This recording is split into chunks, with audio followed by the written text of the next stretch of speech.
6 blastocistos aos 37 anos é uma boa quantidade, mas a sua pergunta é quantos devem ser euploides? Eu respondo que ao redor de 50%, 3. Pode ser um pouco mais, um pouco menos, mas 50% é um bom número. Eu adoro meus amigos de Timbuí, adoro muito quando você manda notícias, vê a sua foto no WhatsApp, linda, sua barriguinha está crescendo bastante, adoro isso tudo. Continue sempre mandando notícias, eu adoro saber notícias do começo ao fim da gravidez e também depois que o bebê nasce. Olha, 34 anos, porque teve uma FIV negativa, já fazer biópsia, se o cariótipo seu e do seu marido forem normais, eu acho que não, viu? Você deve, antes de tudo, fazer uma avaliação criteriosa de todas as outras causas de falha da implantação. É muito importante que você, antes de partir para uma biópsia embrionária aos 34 anos, desde que o cariótipo seu e do seu marido sejam normais, você avalie endometrite, adenomiose, trombofilias, tudo isso deve ser avaliado. Depois, no final, você faça a biópsia embrionária. Eu falo, eu repito, e muitos médicos do mundo inteiro falam, cuidado com o exagero na biópsia embrionária, cuidado com o falso positivo, com o mosaicismo, são tantas coisas que podem fazer que a biópsia prejudique mais do que beneficie, cuidado. Acho que você está falando de folículos primordiais, mas isso vai depender da sua idade e da sua reserva ovariana. Se você tiver 40 anos ou mais, uma baixa reserva ovariana, talvez 4, 5, 6 folículos seja ótimo.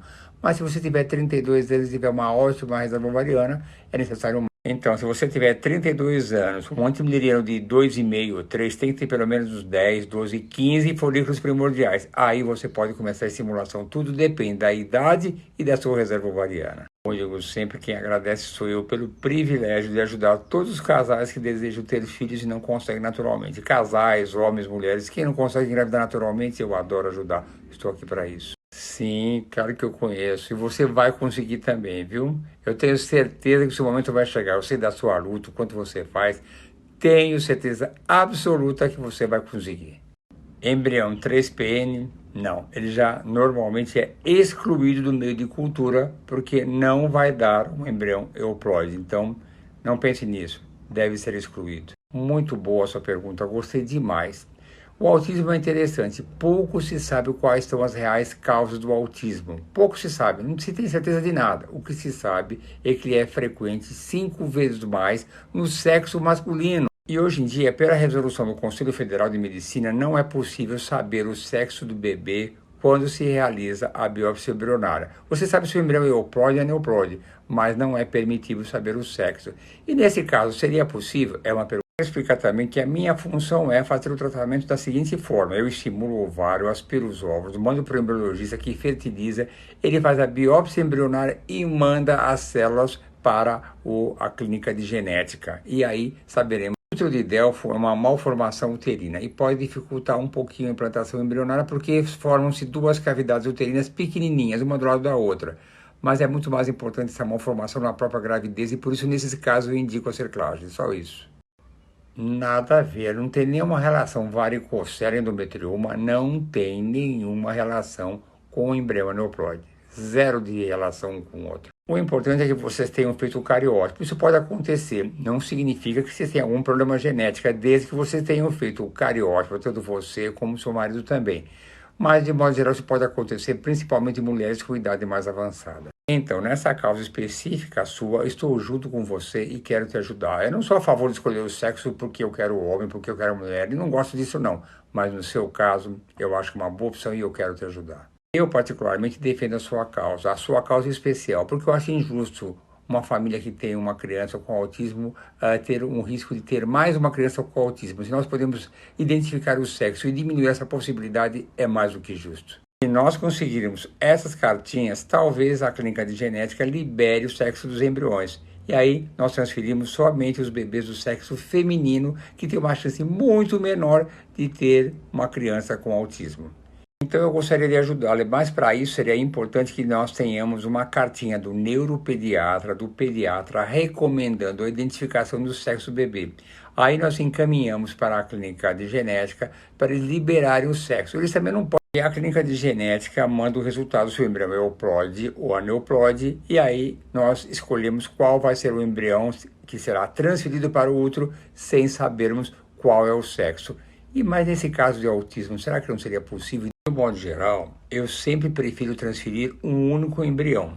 Essa é a minha preferência. E as razões eu vou deixar para você um link que eu explico bem direitinho, de uma maneira bem curta e resumida no Instagram. Vou deixar o link aqui para você. Por isso é bom você se apressar, porque se acabar a gestrinona, a medicina reprodutiva vai perder muito e as pacientes muito mais. É maravilhosa a gestrinona. Sem querer, já respondi na pergunta anterior.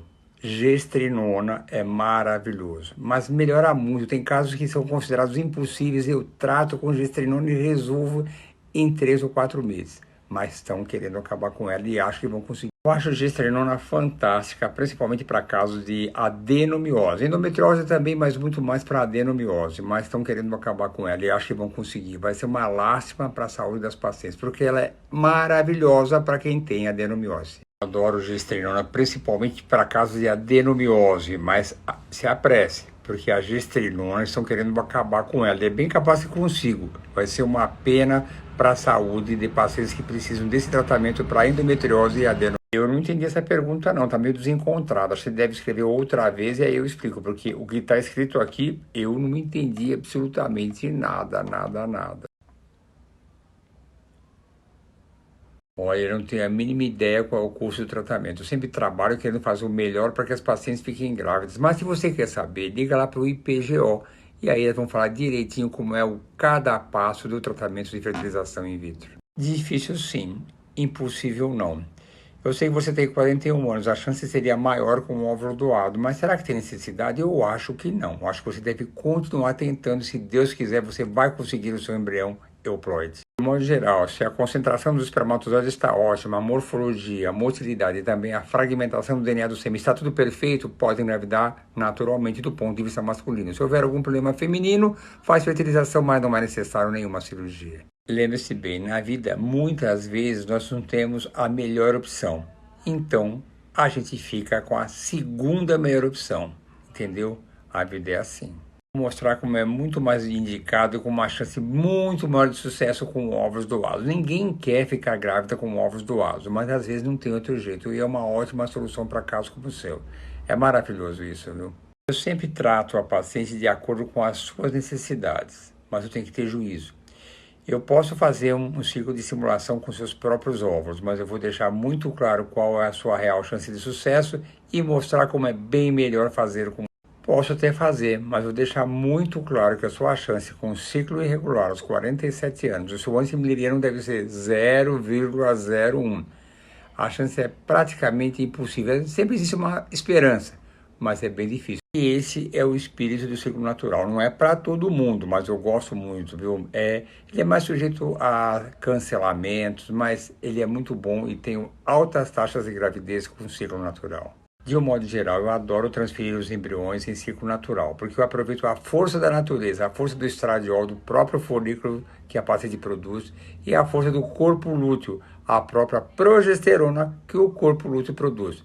Esse super cedo, você super ansiosa, D6 é negativo, não tem outro jeito não, D6 é negativo.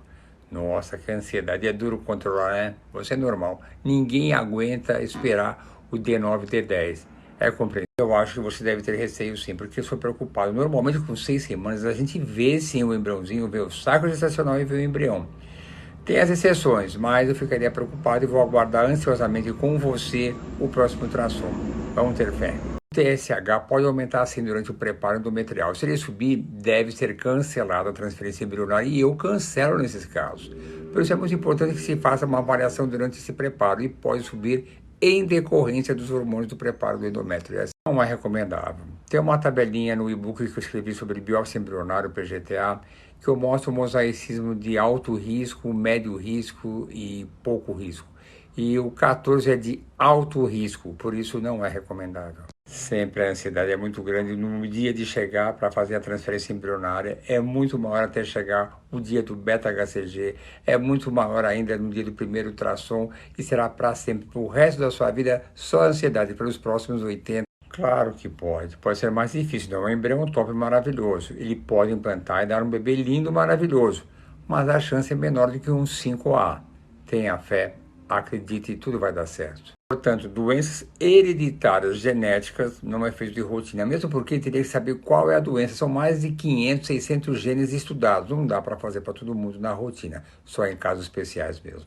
Os bancos de sêmen fazem o exame cariótipo do doador, mas não fazem nenhum estudo genético específico, a não ser em situações especiais.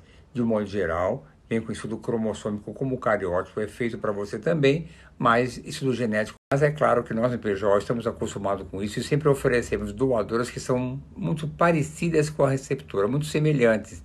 E muitas vezes são idênticas à receptora. Algumas vezes nasce com a cara do pai, mas aí não tem jeito, acontece, né? Portanto, a epigenética é a maneira que se influencia a expressão genética de cada indivíduo. É super interessante, viu? Existem muitos casos que nascem com a carinha idêntica à mãe. É muito bacana isso. Sim, é a famosa epigenética. É a capacidade de quem estiver gestando o bebê modificar a expressão genética do embrião que está sendo gerado no seu útero. E aí ela nasce com algumas características da... Curioso quando alguém me pergunta se é importante, se é fundamental esse exame. Muitas pessoas falam que é fundamental, porque somente depois desse exame é que ficaram grávidas, mas pode ser uma coincidência. Mas realmente é um exame caro e não está entre as primeiras opções. O exame ERA, EMA, ARCE, são exames interessantes para falhas de implantação, mas não pertencem às primeiras opções. Na lista das opções de falhas de implantação estão lá embaixo, entre as últimas. Mas pode ser interessante, pode ser. O embrião D3 pode não implantar por motivos dele próprio. O embrião não é tão bom assim a ponto de se implantar e por outros motivos também que são os mesmos do embrião blastocisto top. Avaliar a endometrite, adenomiose, contrações uterinas, trombofilias, tudo isso deve ser pesquisado. Eu acho que eu já respondi essa sua pergunta, mas sim, tem que tratar sua adenomiose. Lectro nem sempre é suficiente. Eu acrescento a gestrinona via vaginal e é maravilhosa. Trata logo que querem acabar com a gestrinona. Eu espero que isso não aconteça, mas estão querendo acabar com ela. Bom, se você já fez até o KIR, então você já fez todos os exames de fase de implantação. Deve ter pesquisado endometrite, contrações uterinas, o ERA, o EMA, o ARCE, citocininas, tudo isso deve ter feito. Se você já fez tudo isso, então não resta mais nada. Aí é biópsia embrionária, né? Bom, não dá para responder seco assim, não sei qual a sua reserva ovariana, seu cariótipo, como é o sêmen, mas é para ter uma resposta simples e objetiva, 35%. Tá bom, né? Não. KIR BA, super normal, tranquilo, não tem nenhuma necessidade de um tratamento complementar imunológico nesses casos. Tranquilo, vai em frente e se Deus quiser tudo vai dar certo, mas não é necessário nenhuma medicação. Nossa, nós estamos cheios de casos impossíveis, mas se o PESA não foi bem, tenta o TESA. Se o TESA não foi bem, tenta a microtese. Então tem ainda uma graduação de complexidade na pesquisa para se conseguir extrair sêmen. Nossa, não respondi. Vou procurar essa mensagem para te responder. Vou lá, naqueles casos que a gente nunca olha, mas eu vou procurar a sua mensagem. Vou pedir para alguém amanhã procurar para mim, que às vezes são tantas perguntas, eu não dou conta, mas eu vou procurar a sua, viu? Vai ver. Embrião 5A, embrião 4cc, são blastocistos, por isso são embriões campeões. O 5A tem mais chance, o 4cc menos chance, mas nascem bebês lindos, maravilhosos e saudáveis. O 4cc lindo. Sem dúvida nenhuma, eu tenho muitos casos de gestação de pacientes com embriões 4cc. Tem muitos casos que a paciente na primeira transferência transfere o 5A, não engravida. Aí eu ponho o embrião 4cc e engravida. Vê, são embriões campeões. Sim, você pode ter gêmeos idênticos. Em muitos casos ele coloca um único embrião e o casal não quer ter gêmeos, então você transfere um único embrião. E esse embrião se divide em dois e ele tem gêmeos idênticos. Esse controle nós temos. Pode acontecer, mas uma alimentação saudável, qualidade de vida, bons hábitos, sempre são importantes para todo mundo. E na gravidez, na reprodução, também são importantes. Tudo é importante em todos os detalhes.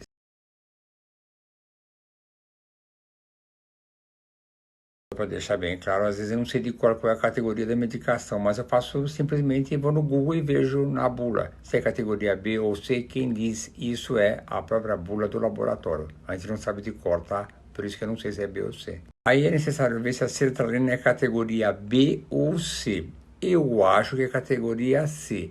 Não interfere na fertilização in vitro, mas na gravidez precisamos ser bem cautelosos. Mas eu acho que é categoria C, sim.